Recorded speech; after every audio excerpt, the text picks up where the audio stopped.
Everywhere I go, I get questions, hey Ian, what about this? What about that? What would you do? What would Ian do? That kind of thing. I think it's appropriate to just take some fan questions and also just respond to a bunch of things that I've heard over the years. Okay, Ian. Russ Randall, Watertown, New York. I noticed your early builds were more about the look. Have you found as you've gotten older that comfort plays more of a role in your builds? I gotta say, it may appear that I'm going for comfort and usability a bit more, but that is not true. Function always follows form, so it's fashion forward all the time.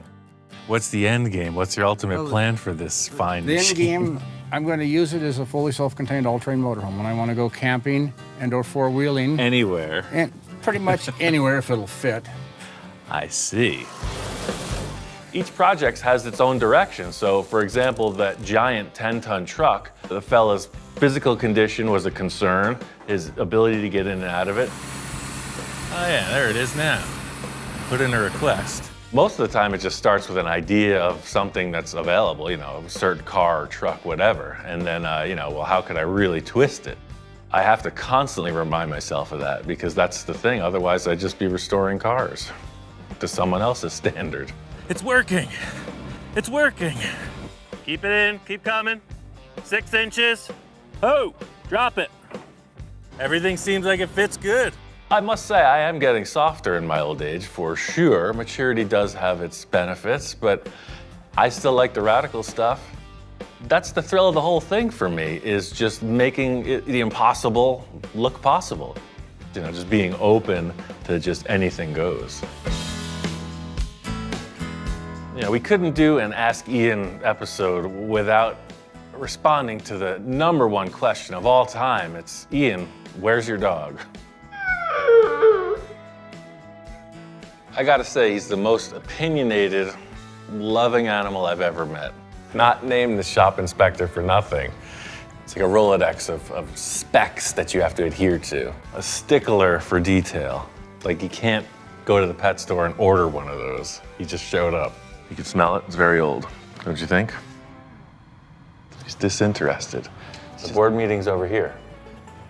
Yeah, This over side. here. Come on, check this out. What do you think? Oh, maybe he's afraid you're gonna use his dog dish again. You're threatening to run away from home? It's a hobo stick with a bag thing. Riviera, 65, low rider. You know the shop, you know Victor. Dun, dun, dun, dun, dun. Up, see that?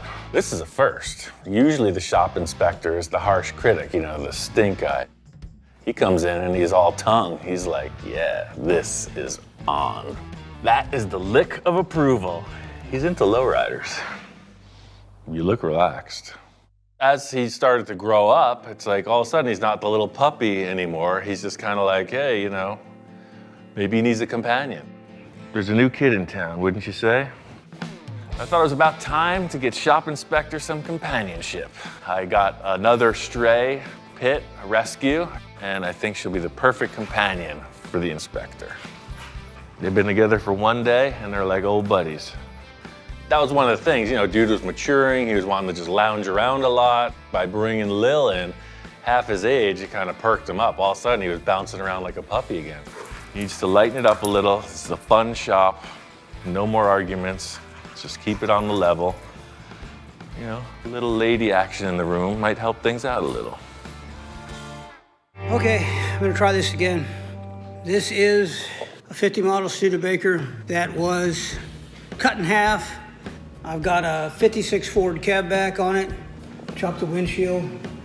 I have confidence in what I do out here because of watching you.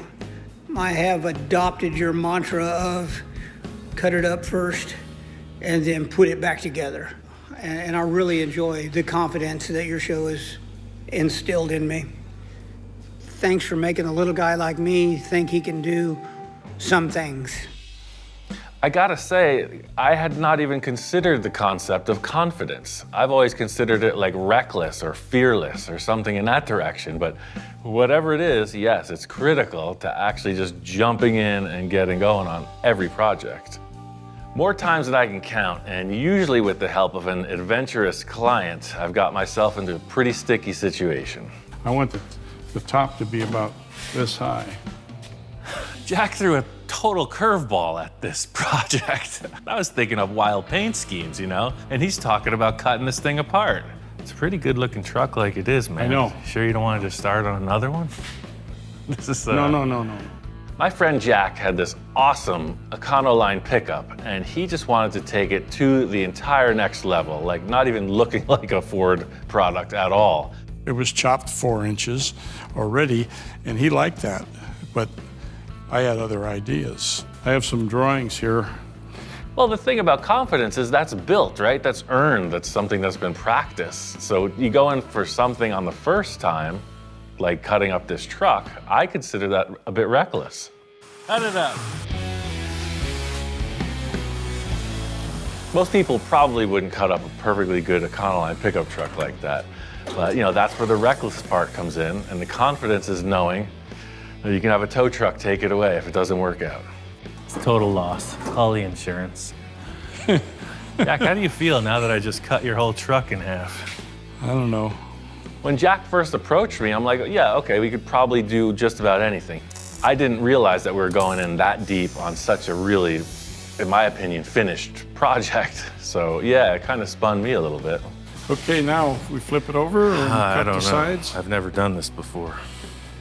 That's the most critical thing, is to just stay focused on one thing. If you look at the broader picture, you can get kind of scrambled. And I just pick one thing, stick it, and then move on. He's doing the dance, it's raining, planets are aligning. It's gonna be a good project. Everything's lined up. Look at that. Oh, man. That's a radical freaking shop, man. This is gonna be great. Jack's got a lot of crazy ideas, and I like it. I've been wanting to build this thing ever since I saw the car back in the 60s. You know, it sat around for so long, and I'm thinking, well, maybe this will never happen. The most important thing is somebody gonna fit in here? Hop on in there, sir. Thing's tight. Where's my head? Is it too high? Yeah. Him and I are just good friends, so we're just goofing off and, hey, you know, do I like being reckless with my friends' possessions? Maybe. So it was a pretty entertaining experience. Like, we weren't faking that. We're gonna make a blade right here, and you're gonna sit into position, and we're gonna take that much off. Just like I'm It's gonna fit getting an perfect. autopsy. Right, it's gonna be perfect. Met a lot of really interesting, cool people and made a bunch of good friends along the way. One of my best pals for a long time was a fellow named Kai. Unfortunately, brain cancer took him just last year, but we did a lot of really cool projects together while he was with us. Consummate biker guy, right? His whole life revolved around Harley-Davidson motorcycles and the culture. I've been with Easy Riders or Paisano Publications for going on 30 years. As an editor, as a writer, as a photographer.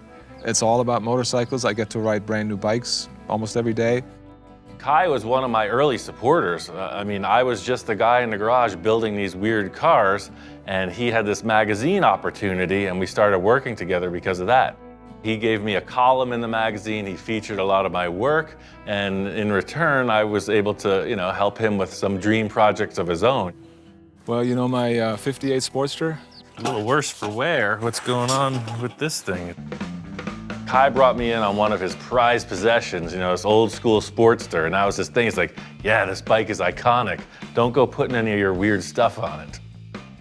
So, you know, I'm always looking to roust Kai a little, so as a joke, I go over to my buddy Gary's place, because I know he's got this stash of old water filter canisters, and I think it'd be perfect for this project.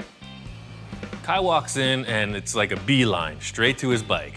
Oh, there it is. Wow. And the first thing his eyes go to is that oil tank. I'm just sitting back waiting for the response. I really like the oil tank, man. This looks really cool. Kai's first reaction was that I went to a swap meet and picked up an old chopper oil tank or something. But upon more developed conversation, it's a little canister that holds a water filter for like a purification system. He was slowly eased into the fact that I took some junk water filters and welded them together. It's kind of weird because I told him I didn't want any junk on my bike, and then he basically put junk on my bike.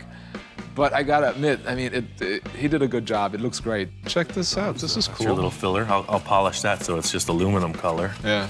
Knowing Ian, I kind of figured he'd come up with something like that. Damn, looks good. And that's the thing, you know, everybody thinks motorcyclist, right? So somehow he ends up with this trike project, completely disinterested in it. And I'm like, whoa, there's the gold. There was this one deal, the guy had all kinds of junk lying around and he wanted to get rid of this trike, but he just tossed it in with whatever bike I had bought at the time. And I didn't really want it because I don't like trikes too much. Like I said, I don't know anything about it. This is not my thing, you know? So I don't have a lot of faith in this project at all, to tell you the truth. I see this as real potential. And I think I'm gonna try to prove something to him. He's trying to get rid of some junk and I'm gonna show him the real deal. Well, yeah, take it. Get it the hell out of here, man. Very cool, man. I will.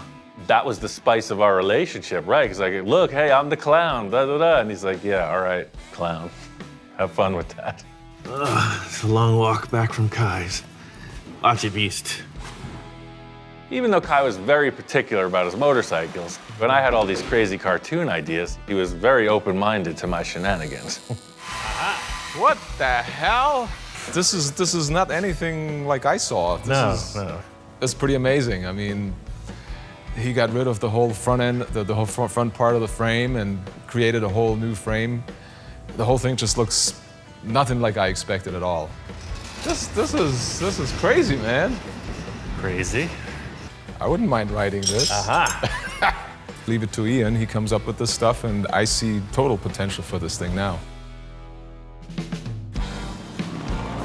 You know, in the end of it, I think both of our input really led to a good result. You know, he was trying to keep it like really conservative, old school. You know, I threw some weird things in the mix, and you know, he liked it. Kai was a naysayer to the trike thing, and now here he is. He's driving 80 miles out on his new trike just to check out the scene. Yeah, I feel super fortunate to have spent that much time with Kai. It really satisfied him to have that Sportster in particular. Sounds great, man. I love it. I love the way it looks. I just love the way it looks. We got both bikes out here. They're running good. Just like I did with the trike, Kai came around, doing it the same thing with this Kawasaki. So what happened, Kai? You resorted to riding the Kawasaki? I'm not Kai, I'm his twin brother. You look good on that thing, dude. Don't even publish that.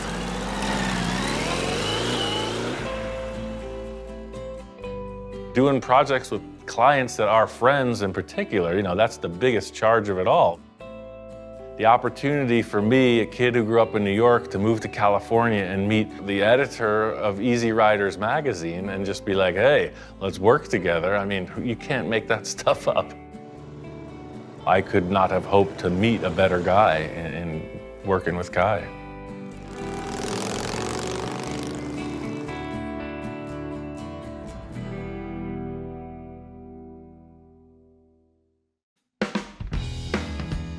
One thing I get asked all the time is like, what's up with Victor? Like, is he that crazy? The answer is, kinda. Subtle, I'm a subtle guy, if you could tell by my car. It's kind of like his alter ego, right? So like when Victor and I are together in the shop, the fantasy Victor reveals his face. See, that's one thing that car building provides both Victor and I, is this chance to really just get loose, right? You know, he's a structured businessman, he's successful, so it has its parameters. But with his own spare time, his projects, he gets to go free. That didn't work. Yeah, the bubble top project was really just more of a challenge. It's like, hey, let's see if we can actually inflate one of these things and then build a car around it. I think that's the top. I think that's the right bubble for this car. That's perfect. It's perfect. Yeah, that's all I needed to see, was that this bubble top thing was a success, right? As soon as we got that part of it, it was just open season on any idea. Don't look at it the way it is now. Look at it as us changing it into the ultimate party vehicle. If you're looking for something different, you just gotta do different things. Bottom line, you know, putting this Zephyr nose on the pickup truck, challenging, yes. A lot of modifications, sure. Even if you're unsure of the end result, you just gotta act like you already did it. You gotta fool yourself sometimes. That looks like a Zephyr truck, for sure. Wow. It looks better than I pictured it in my mind. I mean, it's a shark coming at me. I mean, you're looking at the front of the Titanic coming towards you, man. That is called the Zephyr Cruise Liner. You know, Victor has his enhancements, but you know, I also have mine. I'd like to seal these doors up completely, just like I sealed the hood. You want a boat, right? You ever seen a boat with doors in it? Not yet. Yeah, you just step right in, right? You come up, this is your walkway. What's more natural than that? So you get in the boat, right? Huh? Like this. You got It's it perfect. right there. It feels natural. The Titanic. Something like that. It's not like we one-up each other, but we definitely feed off of each other's ideas and energy. Well, if we do that, then we need a boat windshield if you're going that crazy. That's a brilliant idea. We have to cut this out, start from the front here where it lifts up right here and angle it back with the windshield. Now, I get that question all the time, like how many times does Victor change his mind? How many times does he revisit the same territory and improve on it? Just a little bit more that way. Actually, a little less like, you know what? It might be okay. Let me look at. Yeah, this one has to go straight with the seats, so it just gotta go. I can't answer that question, but it goes on and on. Without Victor's input, my career wouldn't be where it is, bottom line. He's the man that's pushed me to do all this crazy stuff again and again. So yeah, hats off to him. I kind of do things as a joke. I said, I'm gonna put a Zephyr on a Chevy pickup, just kind of threw it, just a thought came into my mind. And for you to achieve it and put it into proportion, this vehicle looks like it came out of the factory like that. I've already seen a lot of older people saying, oh yeah, Zephyr Cruise Liner, I remember that. So I guess the answer to that question is yes, I like enhancements. At the end of the day, you know, enhancements are really what building a custom car is all about. You know, this was a real challenge, but you know, seeing people's response in the end, that's what makes it all worthwhile. I mean, couple risky moves, couple bold choices. I think it worked out for the best. One huge question that comes up all the time, it's like, Ian, like, who do you look up to, right? Like, who are your mentors? One of the big ones, of course, Mr. Gene Winfield, the icon of the industry at this point in his life. Gene Winfield is one of the old school custom car guys. He's been doing this since the 50s. He's been there, he's seen it all. And if I need some advice, he's the go-to guy. Over the years, having conversations, you know, it's like, hey, could I ask your advice on this? You know, we worked on the bubble top together, worked on Jack's truck, a number of other things. And, you know, he's just always been really supportive and really receptive. Gene's given me the whole spiel, A to Z, and it's really helping me out. It's the only way you can do it. Okay. It takes hours and hours, but I had a feeling it's a lot of work, Yes. but we're gonna give it a shot. You never know. Thank you. Right. You're welcome. Well, one of the things I've learned most from him and respected most is just his patience. You know, he has a way of communicating that really like reinforces, you know, your intent. Where he's like, yeah, you might run into trouble here kind of thing. It's like one time when I did this, this is what happened. So, you know, kind of look for that. He speaks like the master, like he has been there and seen and done it all. Taking a little field trip to Anaheim, California. One of the meccas for everything Volkswagen. It's EMPI Incorporated. They got all the parts for all the toys, and I finally get to take a look around. Oh boy. Well, Ian, here it is, EMPI HQ. This is like Mecca for the VW enthusiast. Met up with Corey, the marketing director for EMPI, and he's gonna give me a tour of the facility.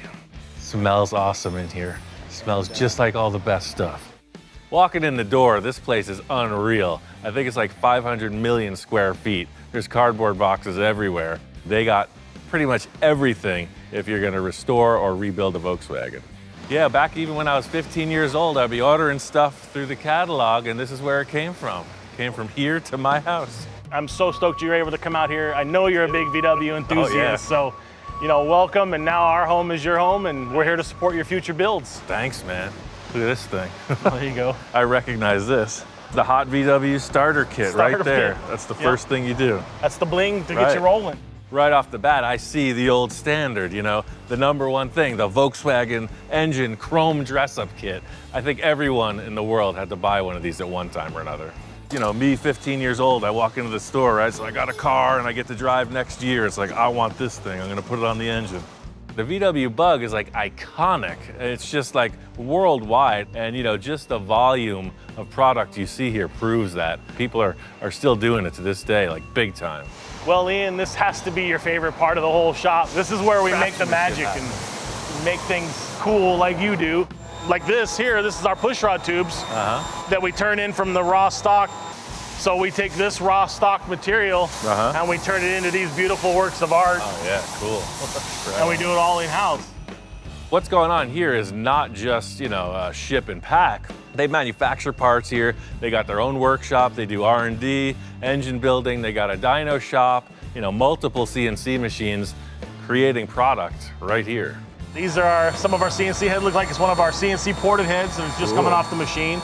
That's a lot of heads. You take a quick look behind you, you've got about 3,000 of them ready for you to use. That's what's going on up there. There's so many facets to this VW hobby. I mean, one thing that they're really into lately are these Class 11 race cars. Basically a VW Bug on steroids. There's one thing I love the most, is bouncing around in the desert. This is the Class 11 cars here. Yeah, and this thing is all business, man. It's so interesting when you see something on TV and you see cars racing, you don't understand the true grit that they go through. And you know, these cars show they're freaking raced. They're raced, they're rolled. That's I got cool. 24 stitches in my hand to show the proof that it happens. Nice. The design of the vehicle, it's proven itself to be really off-road worthy. The engine in the back gives tremendous traction, and the way they were created, they're super durable.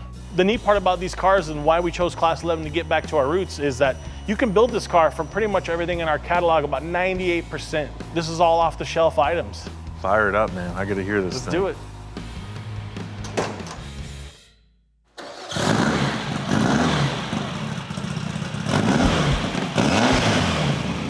I've been really into desert lately since I moved out about 2 years ago, and I'm fascinated by all of it. So to see these cars, it's totally different than looking at them in a picture in a magazine.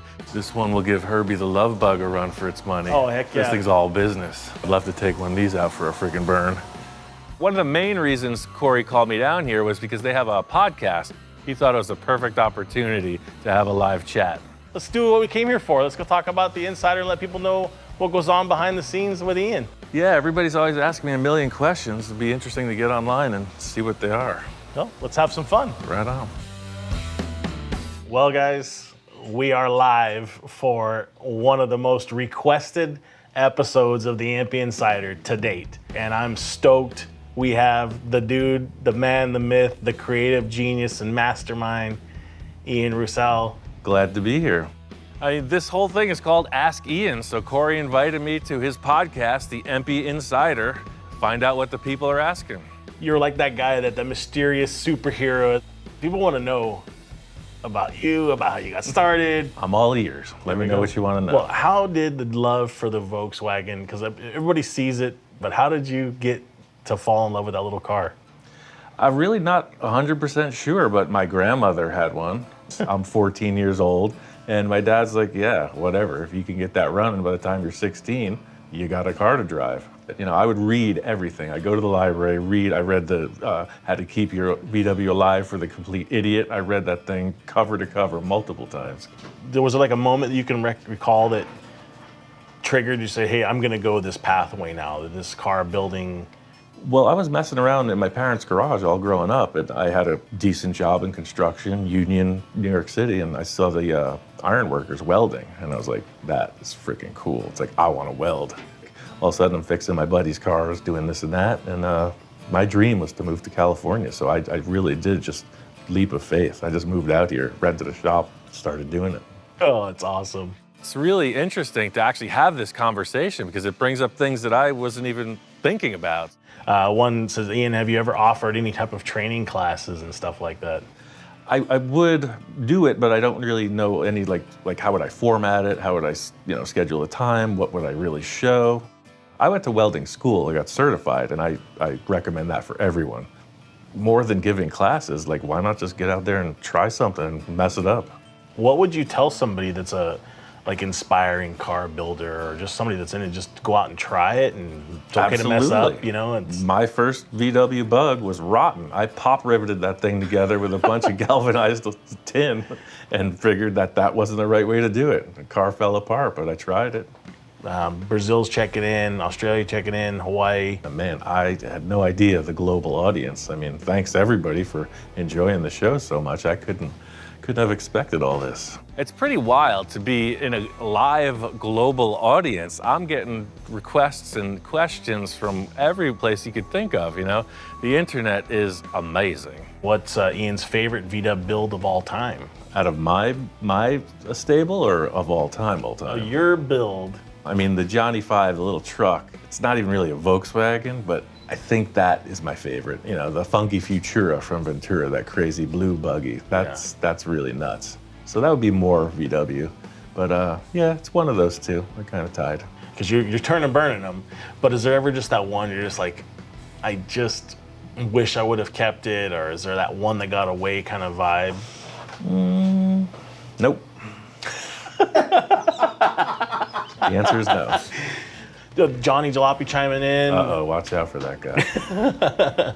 Will you be collaborating with Johnny Jalopy again? He just asked. I sure hope so. I've been tossing ideas at him text message wise. We got a lot of stuff we've been talking about, so let's see. One gentleman is saying started his build on his 1953 Dodge truck just because of you. So I get a lot of that, and I'm glad to be that kind of inspiration.